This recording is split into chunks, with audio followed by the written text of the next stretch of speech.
Bismillahirrahmanirrahim. Assalamualaikum warahmatullahi wabarakatuh. Waalaikumsalam warahmatullahi wabarakatuh. Sebelum pembelajaran pada pagi ini kita mulai, alangkah baiknya kita berdoa terlebih dahulu ya. Saya meminta tolong untuk ketua kelas memimpin doa. Persiapan berdoa. Berdoa mulai.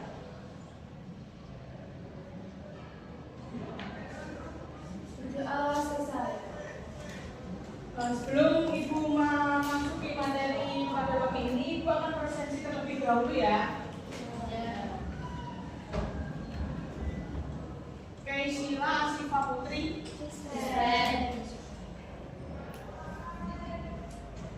Kolista Amalia, Irania Ayu Dwi, Lian Dwi Lestari,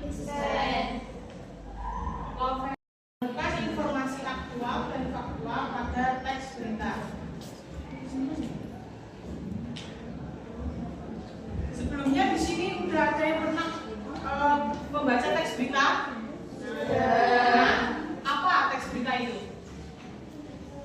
Teks berita itu apa? Ya, betul sekali. Teks berita adalah teks yang teks berita adalah laporan tentang peristiwa atau kejadian yang disampaikan secara aktual atau terbaru dan disampaikan berdasarkan faktual atau kenyataan yang disampaikan kepada masyarakat. Jadi teks berita itu suatu laporan mengenai kejadian atau informasi terbaru yang disampaikan berdasarkan kenyataan, tidak mengandung opini penulis dan tidak memihak. Teks berita bisa kita temui melalui media cetak dan juga media online. Pada media cetak kita dapat menemukan teks berita di koran dan juga di majalah. Dan kalau di media online kita bisa menemukan teks berita itu pada web-web berita online, contohnya Liputan 6, Kompas.com, Radar Jatim, Radar Madiun dan lain sebagainya. Jadi bisa disimpulkan bahwa teks berita adalah teks yang berisi laporan mengenai peristiwa atau kejadian terbaru atau aktual yang disampaikan berdasarkan kenyataan kepada masyarakat. Selain teks berita memiliki pengertian itu tadi, teks berita juga memiliki beberapa ciri-ciri. Yang pertama, bersifat faktual atau berdasarkan kenyataan.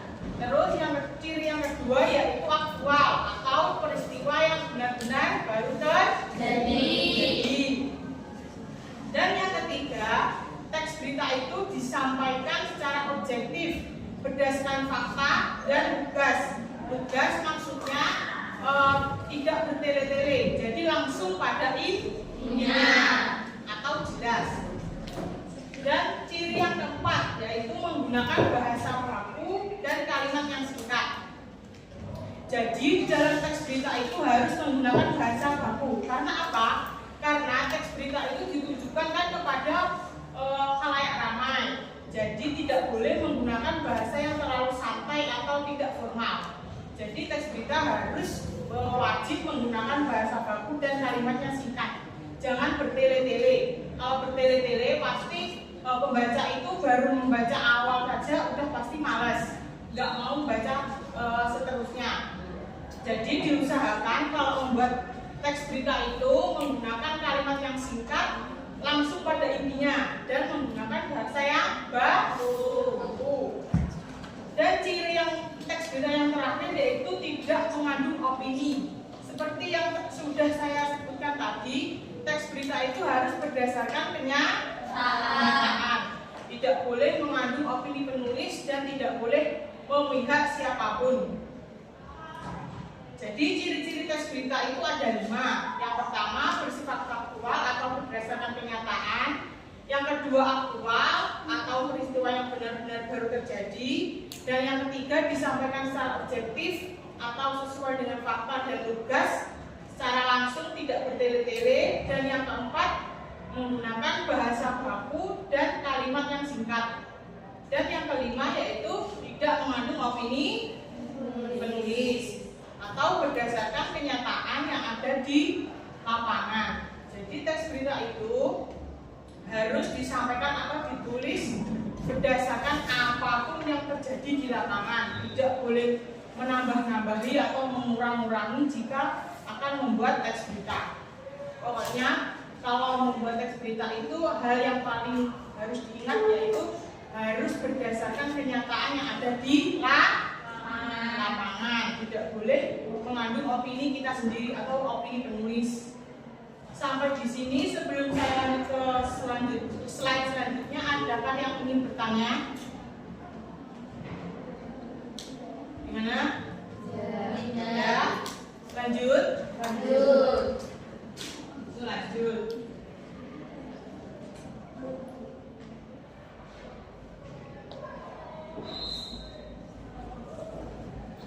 Tujuan dari teks berita. Apa sih tujuan dari teks berita itu? Yang pertama, pasti paling utama, tujuan dari teks berita itu yaitu untuk memberikan informasi kepada masyarakat. Terus yang kedua, selain teks berita itu sebagai sarana memberi informasi kepada masyarakat, ternyata teks berita itu juga bisa menjadi bahan edukasi untuk masyarakat mengenai isu atau kejadian tertentu. Dan yang ketiga, tujuan teks berita yang ketiga yaitu untuk mengabarkan peristiwa terbaru secara cepat dan akurat. Jadi selain tujuan teks berita untuk memberikan informasi, mengedukasi masyarakat, teks berita juga ternyata memiliki tujuan untuk mengabarkan peristiwa terbaru secara cepat dan akurat kepada masyarakat. Terus tujuan teks berita yang terakhir yaitu membentuk opini publik berdasarkan fakta yang telah disampaikan. Jadi tujuan utama dari teks berita yaitu memberikan informasi kepada masyarakat secara faktual, objektif dan jelas. Namun di balik itu tujuan dari teks berita yang lain yaitu yang kedua mengedukasi masyarakat, yang ketiga mengabarkan peristiwa terbaru, dan yang keempat dapat membentuk opini publik. Dan yang paling penting yang bisa yang paling diingat lah, tujuan dari teks berita itu yaitu untuk memberikan informasi kepada masyarakat. Dan jadi yang paling harus kalian ingat sederhananya yaitu tujuan dari teks berita adalah untuk memberikan informasi kepada masyarakat. Sampai di sini ada yang ingin ditanyakan? Tidak. Saya lanjut ya. Nah ini, ketika kita ini masuk subbab untuk menemukan informasi aktual dan faktual ya. Nah, bagaimana sih caranya kita dapat menemukan informasi aktual dan faktual itu? Yang pertama, periksa fakta informasi dengan cara memastikan sumber berita. Jadi pastikan sumber beritanya itu berasal dari situs yang resmi, jangan yang abal-abal. Contoh situs resmi itu bisa Intan tadi, terus Kompas, Radar Madiun, Radar Jatim dan lain sebagainya. Terus cara yang kedua yaitu pastikan bahwa alamat situsnya itu situs yang resmi atau sudah terverifikasi. Gunanya apa? Ini untuk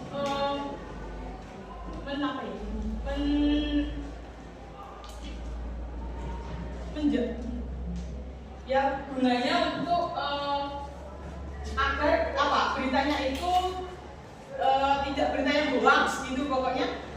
Pastikan yang paling penting pastikan alamat situsnya itu adalah situs yang resmi. Soalnya biar tidak mengandung berita yang hoax. Yang ketiga yaitu cara menemukan informasi aktual dan faktual. Yang ketiga yaitu cermati bahasa yang digunakan. Teks berita yang baik itu biasanya menggunakan bahasa objektif, lugas dan tidak mudah. Jadi di dalam teks berita itu pasti menggunakan bahasa yang objektif. objektif atau berdasarkan fakta. Terus tugas itu maksudnya langsung, tidak bertele-tele dan tidak memihak siapapun. Seperti hanya tadi kan teks berita itu berdasarkan kenyataan. Jadi pasti di dalam teks berita itu tidak boleh ada memihak kepada siapapun. Harus berdasarkan kenyataan yang ada di lapangan. Terus cara yang keempat yaitu lakukan cek silang dengan sumber berita yang lain. Kebiasaan ini akan menumbuhkan kemampuan literasi digital agar mampu menjadi pemirsa informasi yang bijak. Jadi tidak gampang percaya dengan berita-berita hoax. Terus cara yang terakhir yaitu perhatikan tanggal publikasi. Gunanya apa? Untuk memastikan bahwa berita tersebut itu masih terbaru atau aktual.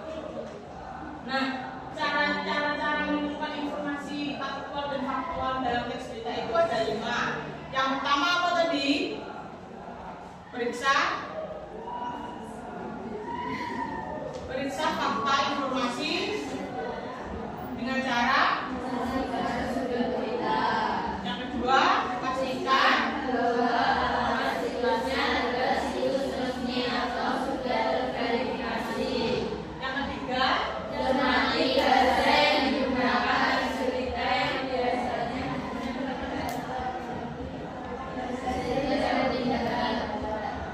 yang keempat, lakukan cek silang dengan sumber berita yang lain.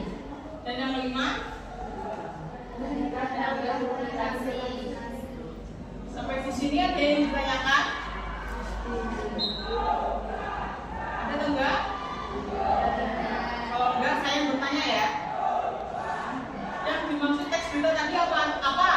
Ada yang bisa angkat tangan? Nanti akan mendapatkan poin dari saya. Yang dimaksud dengan teks berita tadi? Sebisanya. Ayo, angkat tangan.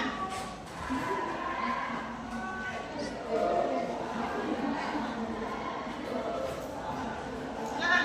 Ya apa? Teks yang memuat informasi faktual dan aktual tentang suatu peristiwa terkini disajikan secara objektif, lugas dan mudah dipahami oleh masyarakat luas melalui media cetak, elektronik dan digital. Oke. Namanya siapa? Dia karena kita Absen berapa? 30.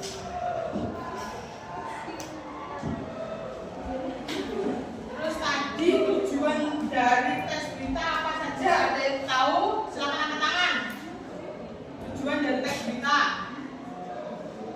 Gak harus semua yang disebutkan, gak apa-apa. 2 atau 3. Silakan.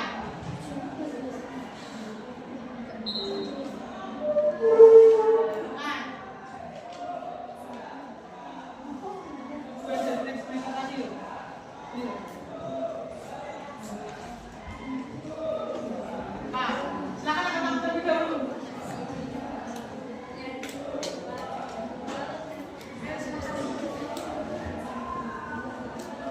Saya tunjuk dulu. Ayo, silakan.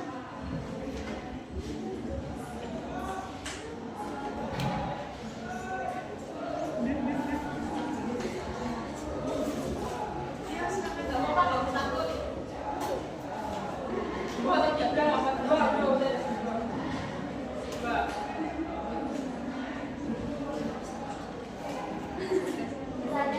Ya, nggak apa-apa, silakan. Menyampaikan informasi kepada masyarakat. Ya, bagus sekali. Namanya siapa? Jessica aku 35.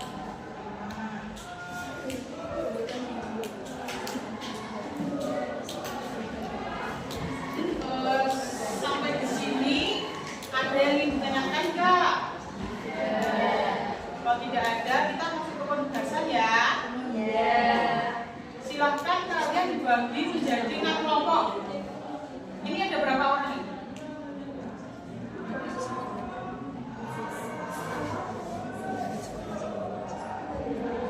Dua,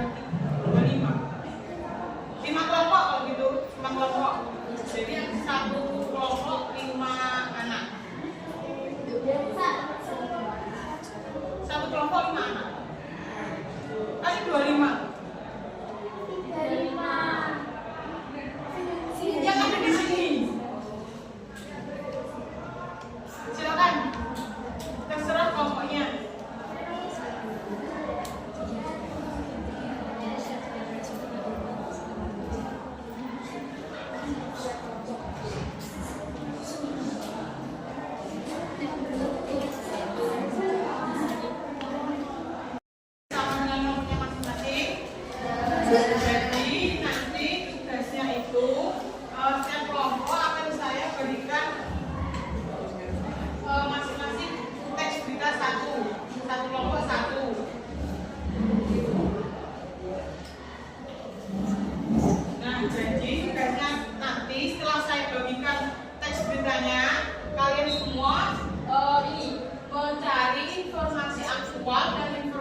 sebelah sana itu alasan mengapa kalimat yang kalian tulis di sini itu termasuk ke informasi aktual.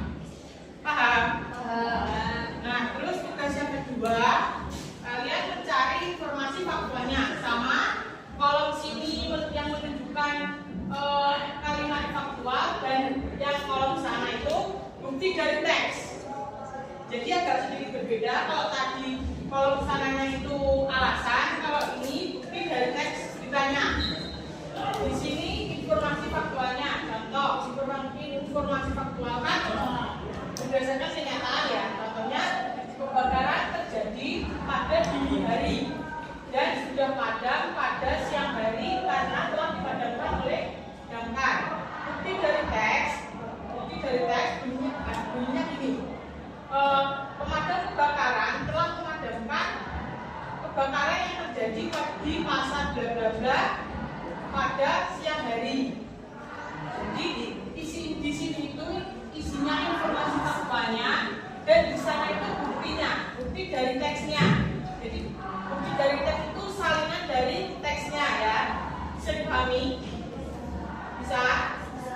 Bisa. Kalau bisa, saya minta perwakilan satu anak setiap kelompok maju ke depan untuk menentukan urutan kelompok. Silakan perwakilan satu kelompok satu anak maju ke depan.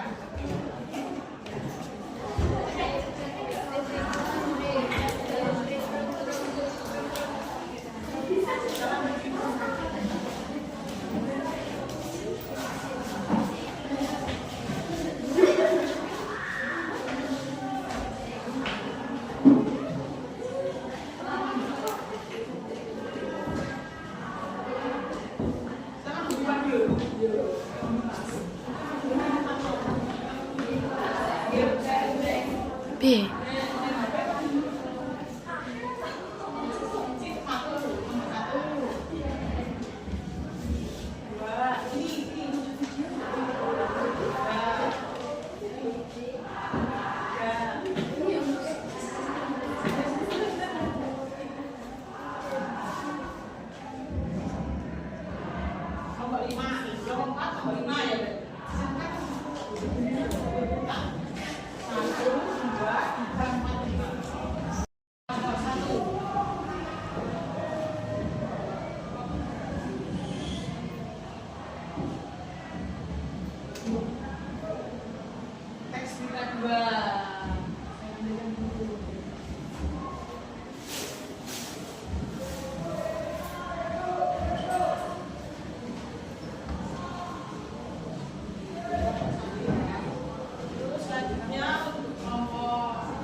selesai, maju, dipresentasikan ke depan.